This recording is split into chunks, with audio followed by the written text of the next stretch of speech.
Вечером мы готовы танцевать.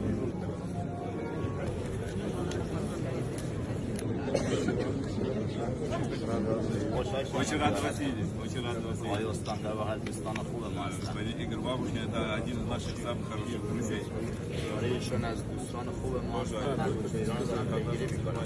Здесь собрались ключевые инвесторы, инициаторы инвестпроектов, представители правительства Российской Федерации, Республики Абхазия и Южная Осетия, посвященных курортам Северного Кавказа. Важную и почетную миссию для будущих поколений.